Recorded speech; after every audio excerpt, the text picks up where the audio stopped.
दिखाते हुए त्रिस्तरीय सिद्धांत दिया है कि मनुष्य के बुद्धि का विकास आज आप जितना सोच पा रहे हैं, जितने आविष्कार हुए हैं, आपको पता होगा कि आदिम समाज में आदिम व्यक्ति ने ये सारे आविष्कार नहीं किए हैं।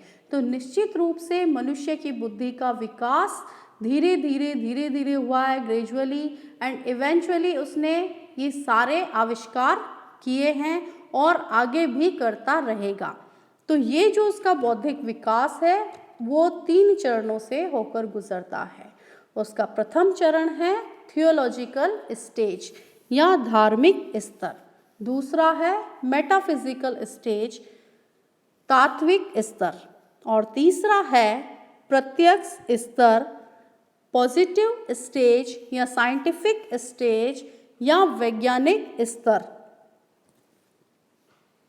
प्रथम स्तर या प्रथम अवस्था जो धार्मिक अवस्था है, इसमें मनुष्य की बुद्धि का इतना विकास होता है कि वो अपने आसपास घटित होने वाली घटनाओं के पीछे एक अलौकिक शक्ति में विश्वास करता है कि कोई एक सुपर नेचुरल पावर है जो इसको कंट्रोल कर रही है, या उस घटना के घटित होने के पीछे उस सुपर नेचुरल पावर का हाथ है। और इसी स्तर को फर्दर उन्होंने 3 उप भागों में या उप अवस्थाओं में, उप स्तरों में विभाजित किया, जो कि जीवित सत्तावाद, बहुदेववाद, अद्वैतवाद है।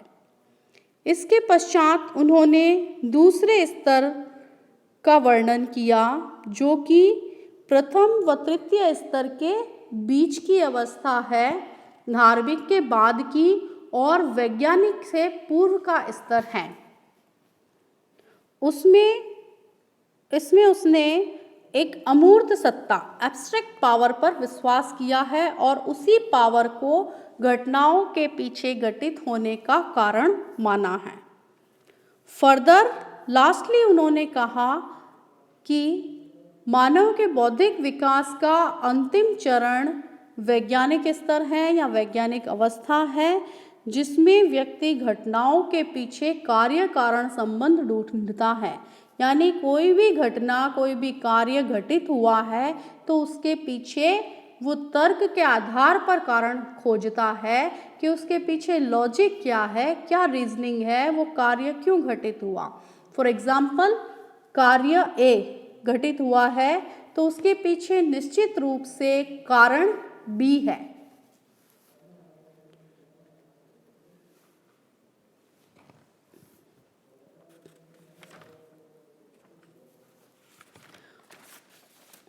इसी प्रकार उनके त्रिस्तरीय नियम में जो तीसरी अवस्था थी, तीसरा स्तर था प्रत्यक्ष स्तर, उसी से आगे उनके प्रत्यक्षवाद का जन्म होता है, या हम उन्हें प्रत्यक्षवाद के जन्मदाता कह सकते हैं।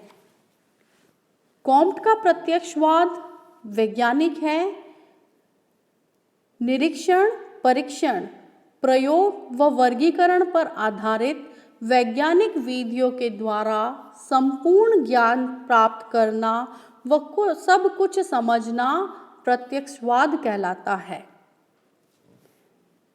इनके अलावा उन्होंने हायरार्की ऑफ साइंसेस, विज्ञानों का संस्तरण या विज्ञानों का वर्गीकरण सिद्धांत प्रतिपादित किया है। उन्होंने बताया है कि जिस क्रम में मनुष्य की बुद्धि का विकास हुआ है या होता है, उसी प्रकार विषयों का भी विकास होता है।